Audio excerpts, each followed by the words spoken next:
A while ago, I was out walking my dog, saying my night prayers, just walking my neighborhood, and looking at the sky, saying, God, no one hangs the stars up there like you do, no one puts the moon up there like you. Reflecting upon the day, and just thanking God for His blessings.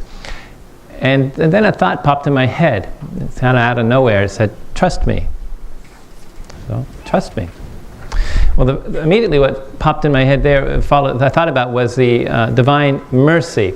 You might have seen this picture of Jesus.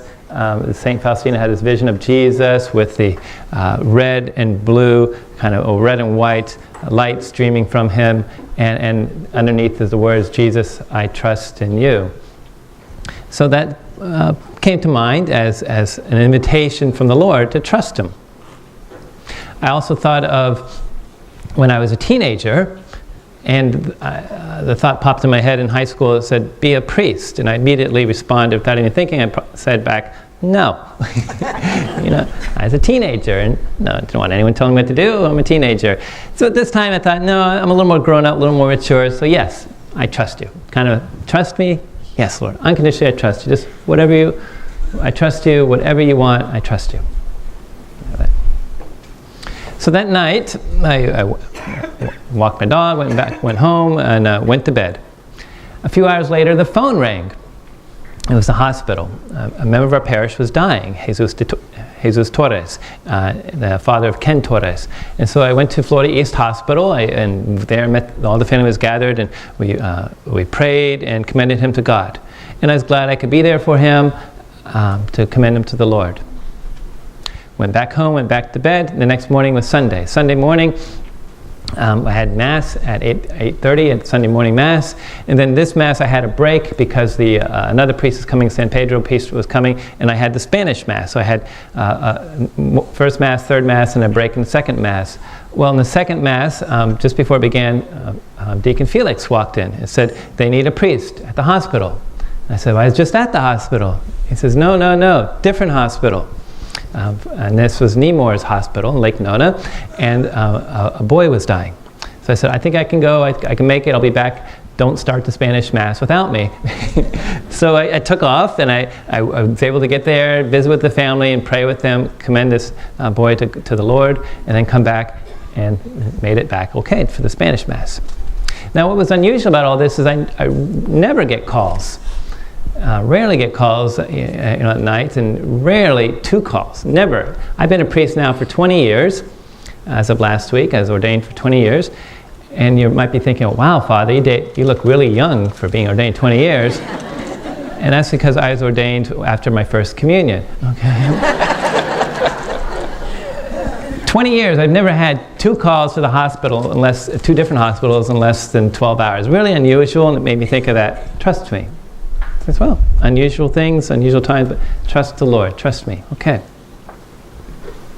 A couple days later, on Tuesday that week, after the trust me in hospitals, I got another phone call.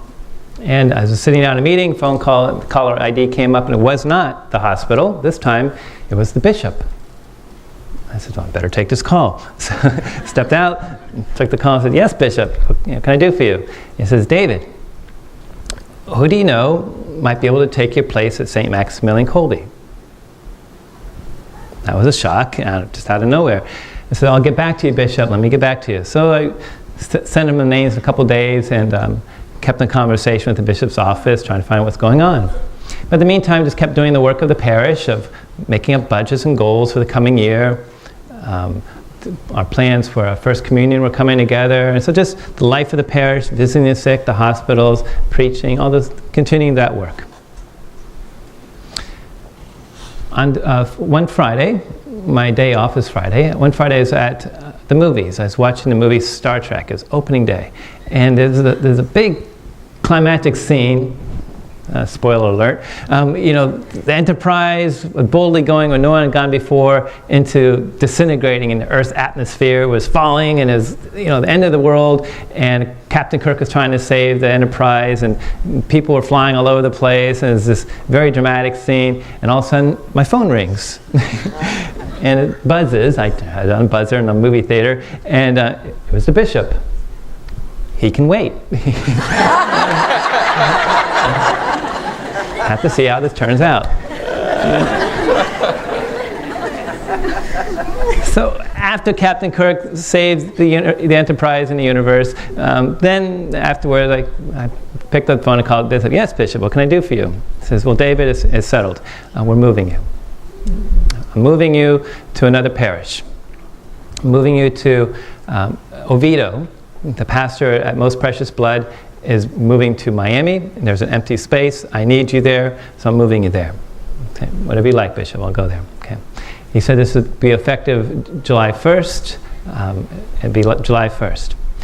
And then in further conversation, I found out the priest that will be following me is Father Peter Cordeño. He's a Filipino priest. He's currently serving over at Holy Family Catholic Church in Windermere. So he'll be starting here July 1st. So I am moving. Trust me. So I'm sure you had the same question popped in your mind that did in mine too. The first question that came to my mind was, what about my dog Maxie? Right? Because I tell the kids that I named the parish Maximilian Kolbe after the dog, Maxie. It's not true. But I named the dog after the parish, Maximilian Kolbe, so I named the dog Maxie. Well, I'm going to a new parish, different names. So I said, Maxie, I sat her down, I said, Maxie, yes.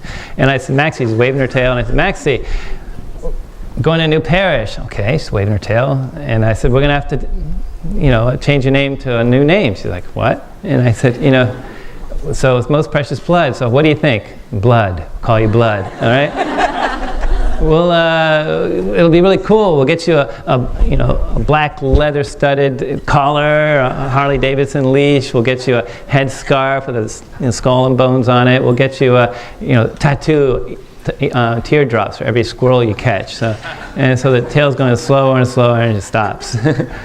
What? You don't like blood? And she's like, no. She just shook her head, no. Says, and then she started chasing her tail. And I said, uh-oh, you can't be serious. And she was. She's shaking her head, yet nodding her head, yes, yes. I said, you want to be called Precious? I said, no, we can't call you Precious. Number one, you're already spoiled. And number two, I'd get beat up. So we're not going to call you Precious. We'll keep her being Maxie. So still Maxie, still Maxie. Another question might come to mind is, well, why transfer me? Why is the bishop transferring me? It's not a promotion. The pay is the same. Okay. That priests get transferred. This summer they're transferring 8 or 10 priests, and it happens every summer. They get moved, and that's the way the diocese works. They get moved. So that's just part of the way things work here. Another question you might have is what about St. Maximilian Kolbe? We don't have a building. We don't have money in the bank for the building. So I asked the bishop the same question. Well, what about St. Maximilian Kolbe? What's our future? Now you recall a year ago, Bishop Noonan stood right here and talked to you and explained that we don't have money to build. It's hard to see when we will have money to build, but he said, we'll review the situation in a year or two. So I asked the bishop, so what about St. Maximilian Kolbe? And he said, we'll review the situation in a year or two. So that was his answer he gave me recently. We'll review the situation in a year or two. If you want to know more what the bishop's thinking, ask him. That's what I can tell you. So what next? What do we do next? There will be a reception for me, a chance for me to say goodbye to you and you say goodbye to me. We'll do that the last weekend of June. So I'll be here all June. This will be my farewell tour. But the last weekend of June will be a reception after all the masses. If you're interested in helping out, ask Denise Kriskunis on the staff and coordinating things to have a reception here on a Sunday. But the main thing is keep doing what you're doing. Keep living the Mass. Connecting with the Lord, connecting with one another in faith. The men of the parish, many of the men of the parish on retreat this weekend at San Pedro Center with Christ Renews His Parish Retreat, and doing exactly that, living the Mass, connecting with the Lord, one another, being renewed in the Lord. Just keep doing that. We celebrate today Corpus Christi, the body and blood of Christ. Keep giving yourself to the Lord as Christ gives himself to the Lord. Keep giving yourself to others, serving them, and your families, friends, neighbors, and beyond, showing them God's love for them. Keep living the Mass. Keep living the Mass in your lives. Keep living the Mass. And trust Him. Trust Him.